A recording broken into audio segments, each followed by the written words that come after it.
Recording is on, and now it's over to you, Dr. Atul Upreti, who is the organizing secretary of this invited lecture series on biological science 2025, going to be happened from 24th of August to 28th of August. So over to you, Dr. Atul Upreti, please. Thank you, sir. A very good morning and welcome to all the eminent speakers, teachers, and students to this third part of our invited lecture series on biological science. As Dr. Adarsh Pandey just told you, this online lecture series was conceptualized to benefit UG and PG students, and especially of small towns like Bajpur and Shahjahanpur. And when we start our third part of the series today, I can safely state that we are on the right path. To organize the first series was easier, but to sustain it was difficult. And I would like it to put on record the efforts made by Dr. Adarsh Pandey actually are the main driving force behind the success of these series. On behalf of GPGC Bajpur, SS College Shahjahanpur, and on behalf of entire organizing committee and on my own personal behalf, I welcome Dr. Anjana Bhatiya from Jalandhar, Punjab to this series. Now, without wasting any time, I call upon Dr. Nirbuma Dalakoti, who is reporter of our series, to formally introduce our guest to our audience. Over to you, Dr. Dalakoti. Thank you so much, sir. Good morning, everyone.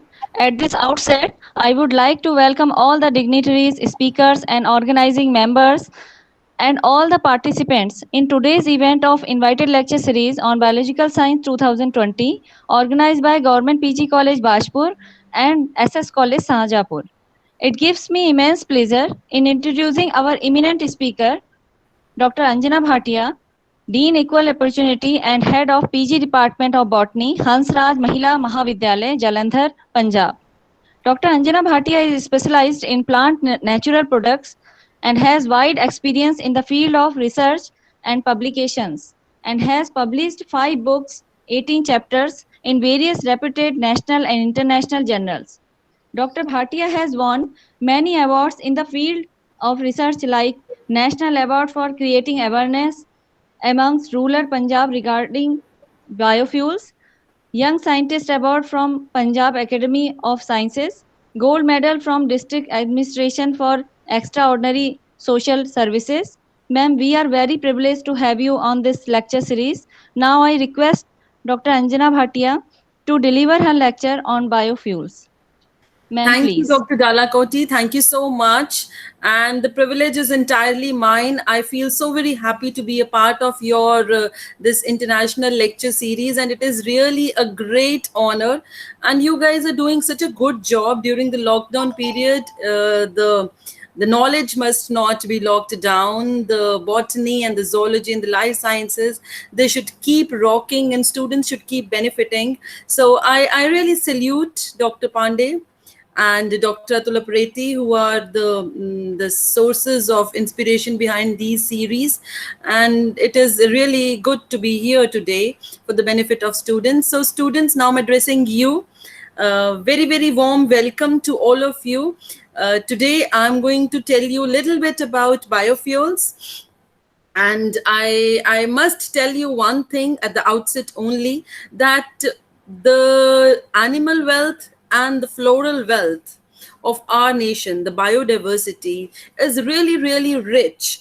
And this biodiversity must be studied, explored properly for taking out the maximum benefit. And at the same time, we all must be very careful about conservation and preservation of this biodiversity.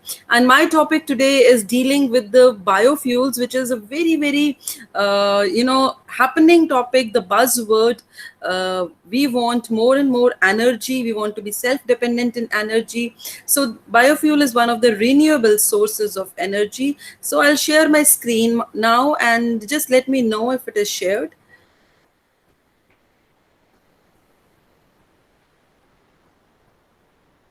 Is my screen visible to all? Okay, thank you very much. So biofuels, the prospects and the problems. what are the avenues, and what are the challenges? That is what we are going to discuss in today's lecture. First of all, what is the alarming situation in front of us? The alarming situation, as you can see, is the rising population. It took us only 300,000 years to reach our first billion. And then the years kept on decreasing and the billions kept on increasing. So now, as of the 21st century, the first 2 decades, it took only 12 years to add the fifth and sixth billion. So we are increasing at a huge rate, and our sources of energy are the same, are limited. And if we talk about our nation, India, we are one of the largest energy importers of the world. We have imported 2% of coal in 1990, which rose to 22% in 2012. And as of now, it is much higher. India's energy expenditure, as you can see, there's so many whopping number of zeros after the 333. This many dollars we spend daily on the foreign energy sources. So that is huge money involved in our, you can say, luxury and our survival.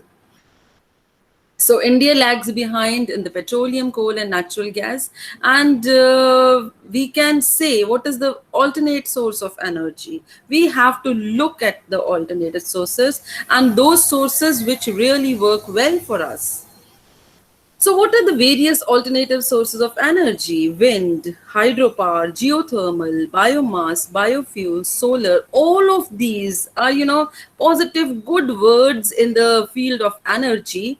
But as a botanist and as a biologist, our interest is mainly in these two words, that is the biofuel and the biomass. So today we are going to concentrate on these. So as a botanist, biofuels seems to be very attractive. What is biofuel? Biofuel refers to the liquid or gaseous fuels. Liquid भी हो सकते हैं, gaseous भी हो सकते हैं, जो कि हम biomass से लेते हैं. It is considered relevant technology which will give us energy security, one, which can address our environmental concerns, two, and which can also be easily available and biodegradable. Apart from being biodegradable, they can contribute to sustainability as well. Need for biofuels: a combination of rising costs, shrinking supplies, concerns about global climate change. They are spurring the development of alternatives to the burning of fossil fuels to meet our transportation energy need. So this is a map of world oil reserves, and you can see that India and the surrounding nations, they do not have many oil reserves, and we have to be dependent on these nations. So according to the alternative fuels data, the cleanest and the safest alternative to petroleum and diesel is biodiesel, followed by hydrogen, electricity, ethanol.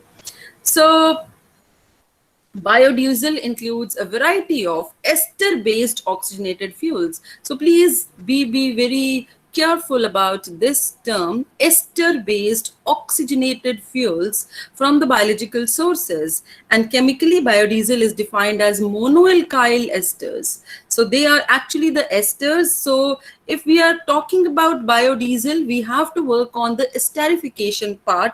Whatever we derive from the plants, we have to go for the esterification, right? So long chain fatty acids, once they are derived, we have to esterify them. And biodiesel is better than diesel. I can safely say that because it is better in the sulfur content, better flash point, aromatic content is good, and biodegradability is much better.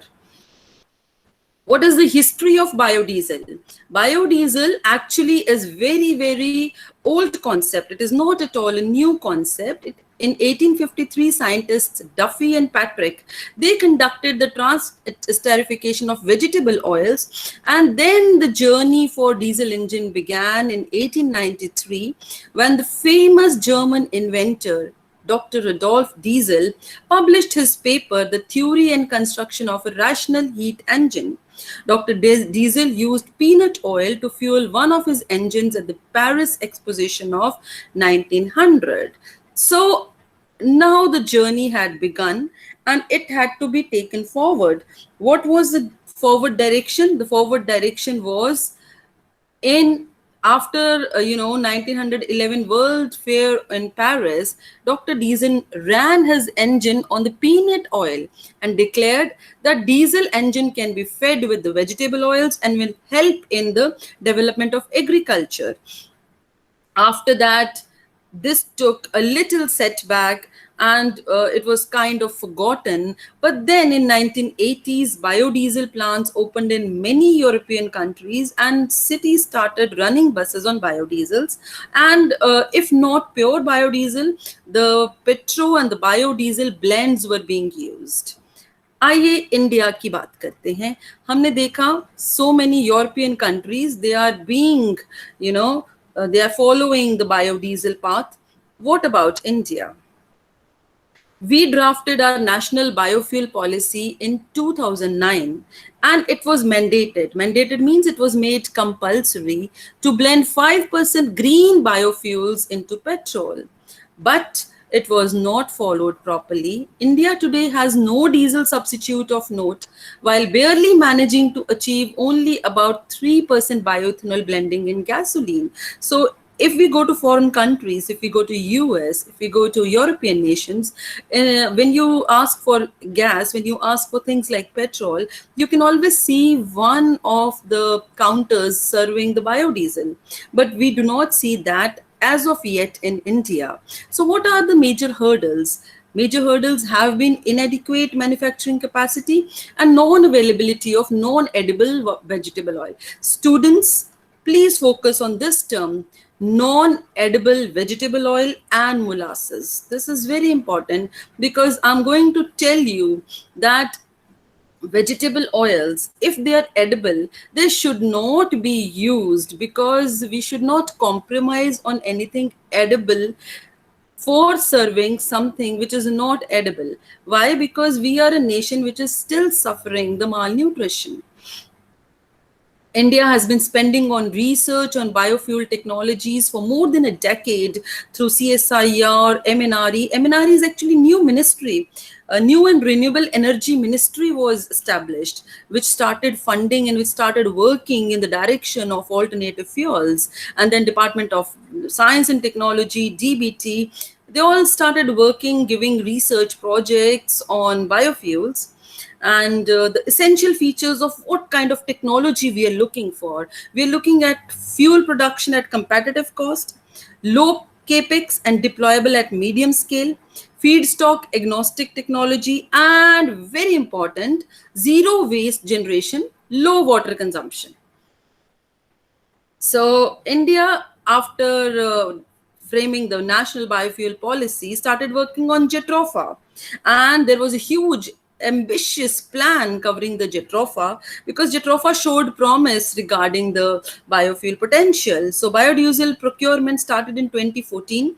Pilot program was started in 2015 and it extended to 6 states. But then there was a huge shortage of JETROFA. So here is a lesson to learn that for any technology that we want to develop, we should not rely or we should not be limited to any one resource. We have to look for alternative resource for keep fueling our technology. So due to acute shortage of JETROFA seeds, government's ambitious plan did not materialize and existing biodiesel plants shifted operations to adopt multiple technologies. And then we talked about JETROFA. The Planning Commission of India set the ambitious target of covering 11.2 to 13.4 million hectares of land for JETROFA cultivation. But then several public institutions, state boards, state agricultural universities supported biofuel missions. And India today still is standing in its infancy for biodiesel production. Now I'll talk about other sources which can fuel the biodiesel plant.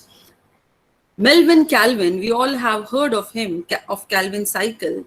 Once he had said, I am really confident that plants that grow in semi-arid regions of the world could be used to fulfill some of our chemical and energy needs of hydrocarbon? Well, all flesh is grass. We know whatever we have today is because of this great process called photosynthesis. Plants, they face very severe conditions. We as humans or even animals being motile, they can save themselves from so many things. But plants being sessile in nature, plants have to stand at one place. They face strong winds, extreme cold, insects, herbivores, UV radiations, desiccations, other biotic, abiotic stresses. And plants not only flourish, not only bloom, they lend a helping hand in form of medicines and so many products to us humans. So what is the thing that helps plants? The thing that helps plants is their chemical wit. Wit hai akal. Unki akal kahan pe aayi? Chemical wit. They secrete certain chemicals that can help them tide over these severe conditions. अगर एक single cell की बात करें, a humble plant synthesizes many more chemicals in its lifetime than whole of the world's chemists combined. So plants have to be respected for their chemicals. Almost 3 decades earlier, Calvin and co-workers studied the IPP cycle and reported, ये बात जरूरी है, इसी को note करिए, और यहीं से हमारी बायोमास से बायोफ्यूल और बायोडीजल की बात निकलती है. And reported that some plants reduce carbon dioxide beyond carbohydrate. What we use in biofuels is not carbohydrate. Please remember that. So plants reduce carbon dioxide beyond carbohydrates, that is to the level of hydrocarbons, when there is no oxygen left in the compound. And some plants are there which are accumulating such hydrocarbons of high molecular weight.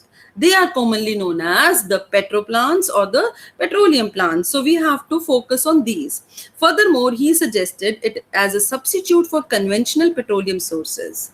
Calvin and co-workers screened most of the plants of euphorbiaceae, especially euphorbia, which reduced carbon dioxide beyond the carbohydrate. So here he has given us one basic thread which we can hang on to and go for the biofuels.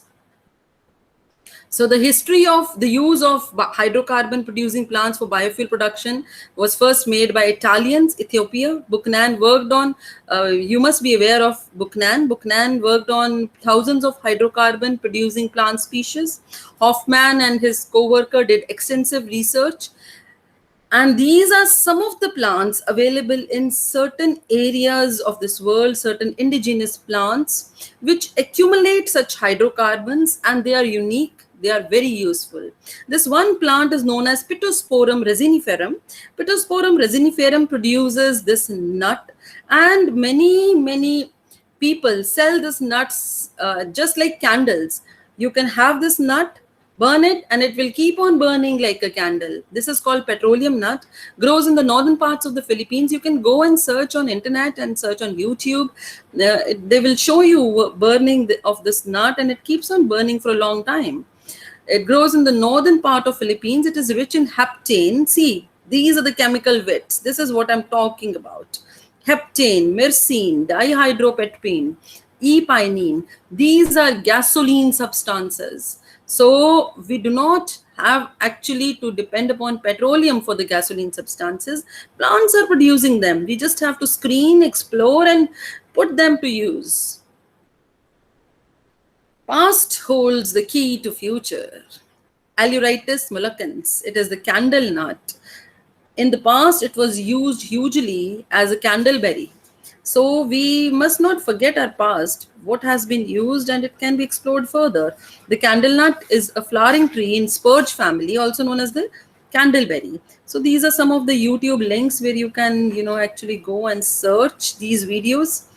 Biodiesel was developed by Rudolf Biodiesel, as I told you. And this is how biofuels, I told you that after 1911, the biofuels went out of fashion. The biodiesel went out of fashion, but how did it come back into fashion? During World War I, there was fuel shortage, fossil oil shortage, and therefore ethanol was in high demand. And as people could see that ethanol could be blended with gasoline for motor fuel. And more recently, there have been severe oil crises since 1970s. ये सारे crises हैं जो आए oil crisis when many countries faced them. So this led many countries like US, like Brazil, to begin modern large-scale production of biofuels. And in the last 10 years, biofuels have been embraced as a way to help resolve the greatest challenges. What are the greatest challenges? Declining fossil fuel supplies, high oil prices, and climate change also. That is one of the big challenges that we are facing.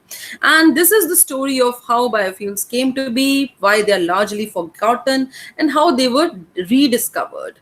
So what is the promise of biofuel? I told you we will be talking about the promises and the challenges both. What is the promise? The promise is it reduces our dependence on oil. Second, it creates new jobs, improves the rural economy. Rural economy ki baat, students, please focus on this. Improves the rural economy. Villages can be self-sufficient in energy because such plants can be grown in the periphery of the villages. They can be, explored, they can be screened, they can be worked upon, and rural economy can be improved in a huge manner, reduce greenhouse gas emissions, and ensure energy security. So this is the promise of biofuel. Now, what are the challenges? First, bottleneck for lignocellulosic biomass-derived fuel is the lack of technology for efficient conversion of biomass into liquid fuels.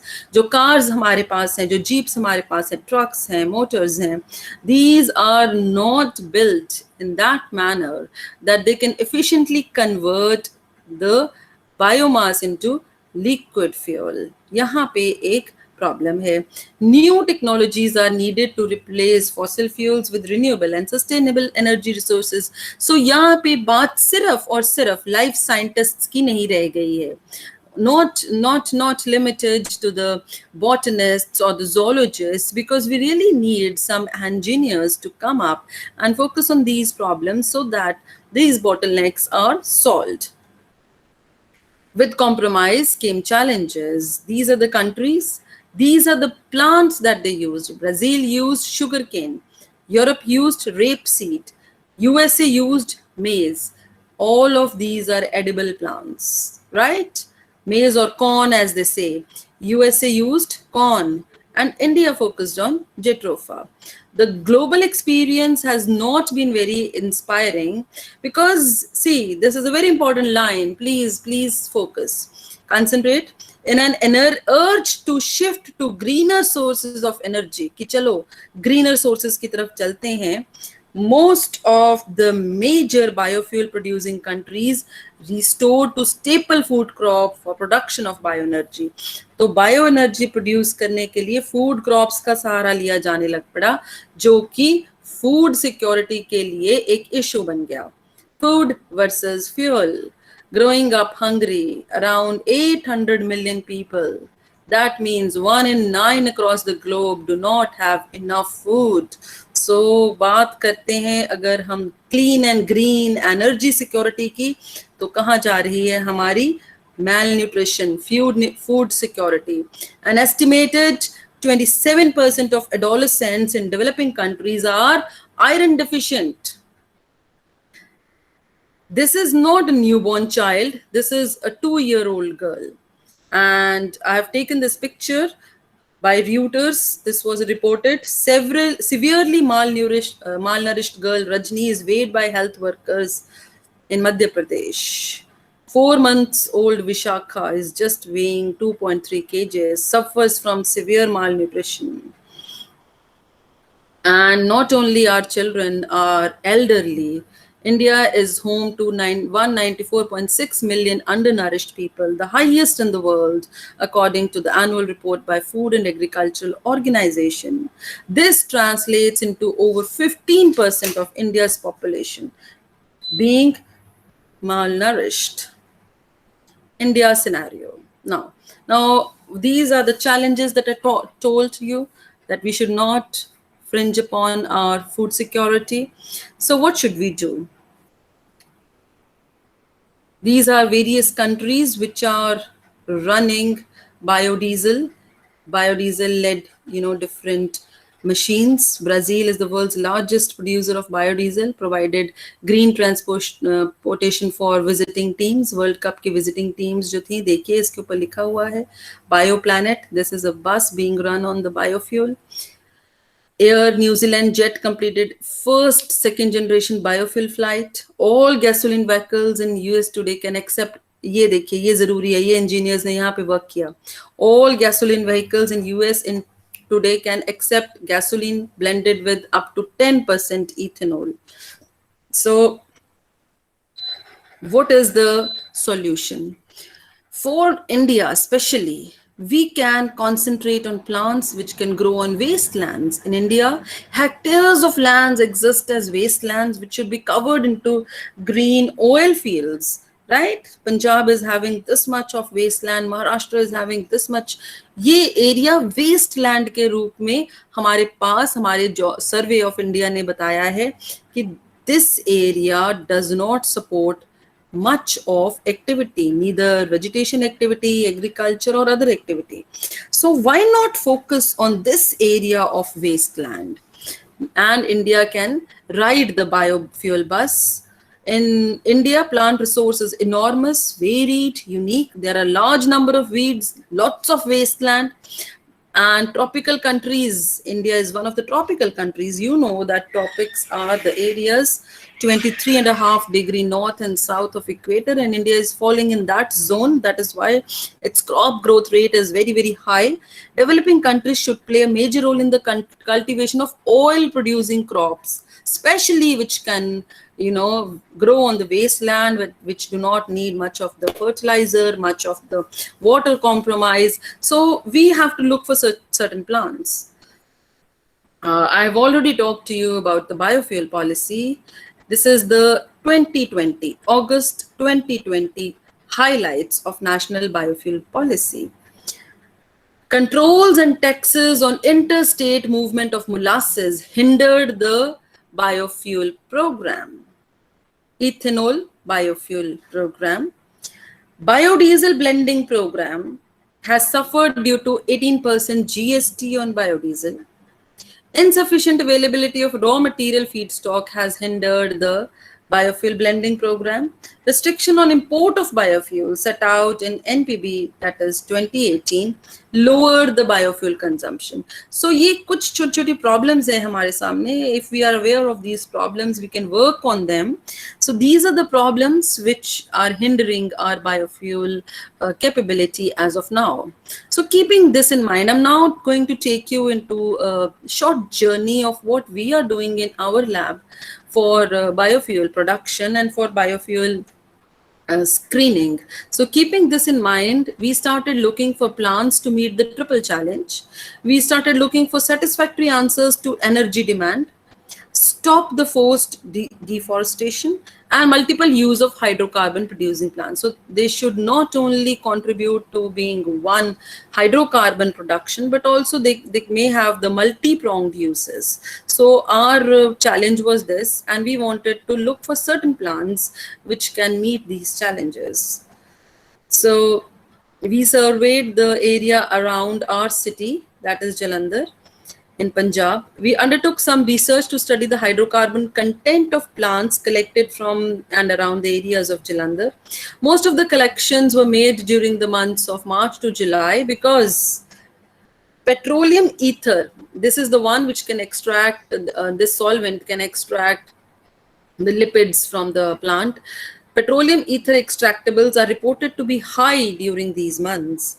And the area of Jalandhar is about 3,000 square kilometer, and it has a fairly dry climate. Annual rainfall is like 703 millimeters. So 10 plants were assessed. You can see Euphorbia thymifolia, Cotinifolia, Ficus microcarpa, then Cydium, Ficus racemosa, Ficus benjamina, Exocaria, Then Convolvulus, arvensis, Ipomia we took, Sonchus we took. All of these plants, they are the arid and semi-arid plants. They are herbs, shrubs, small trees. And we are particularly focusing on plants which widely grow in wild in arid climatic zones. Also, our main focus is on energy crops, which has not been investigated as potential sources. So this is Choti Dudi. आप जब चलते होंगे, अगर किसी green जगह पे चल रहे हैं, आप बहुत बार देखेंगे कि जमीन पे ऐसा एक plant, it is creeping along. So this is Euphorbia thymifolia, also known as Choti Dudi. Its identifying feature is it's mainly found in wastelands, along roadsides, wall sides, under humid conditions. The stem is very slender, very smooth, reddish. Roots are fibrous, thin, delicate. Leaves are opposite and elliptic. So this you can, I'm sure you must have seen this. This is Ficus microcarpa. ये भी आपने बहुत बार देखा होगा. Ornamental के रूप में भी बहुत ज़्यादा it is, grown. Family is Moraceae, and it is known for its beautiful leaves, which are leathery, glossy, and elliptic. Cotinifolia. This is one plant which gave us very good results. Red splurge कहते हैं इसको, लाल पत्ती भी कहते हैं, copper plant भी कहते हैं. इसकी पत्तियां कुछ कुछ लाल होती हैं, और जब इसको you pluck the leaf, then you can see the sap exuding. Beware, the sap is very allergic to the skin. Milky sap है, and burgundy जैसे leaves इसके होते हैं, bright red foliage. And this is convolvulus. इसको field bindweed भी बोलते हैं, benjamina. Weeping fig बोलते हैं, ऐसे इसके पत्ते ड्रूपिंग होते हैं, लगता है जैसे रो रहा है. फाइकस रेसमोसा, ये गुलार है. This is known as gular. So what we did with these plants, very quickly we surveyed, prepared the extracts. Mainly शुरू हम पेट्रोलियम ईथर से हुए. पेट्रोलियम ईथर एक्सट्रैक्ट्स प्रिपेयर किए. बायोक्रूड we got, we took the biocrude, estimated the extractable material. Then we estimated the different kind of lipids present. Then we studied the physicochemical properties of the lipids. So this was our plan of action. Ground, above ground mass को लेकर collect them. विले मिल से इसको बिल्कुल fine कर लिया, powder ले लिया इसका. Powder obtained was sieved with the help of a muslin cloth. Whatman paper number 1, thimbles were prepared. Thimbles जिसमें कि हमने इनको भरा, fill किया 15 ग्राम के आसपास. Sequential extractions were performed in Soxhlet apparatus. Acetone extract आया, it was partitioned between hexane and ethanol. Thimble was dried, and second extraction was performed with petroleum ether and respective biocrude, which consisted of oil, polyphenols, hydrocarbon, was dried using rotary vacuum evaporator, and yields were calculated by weighing. So this is the scheme of extraction. I have already told you about the scheme, and these are the apparatus used. This is the Soxhlet apparatus. यहाँ पे you must be aware of this kind of an apparatus. It is widely used in natural plant products lab. This is used for the hot extraction. This is the hot plate, and once the material over here, that is the solvent, heats up, it makes vapors, and then it falls from this thimble. Thimble के अंदर हमने अपना जो भी substance है, जैसे कि Euphorbia cotinifolia का powder, we have filled and kept here. When the drops of acetone or whatever chemical is coming down, it is washing this thimble, and the dissolvable material is coming down. So this way we can extract the oil, polyphenol from here.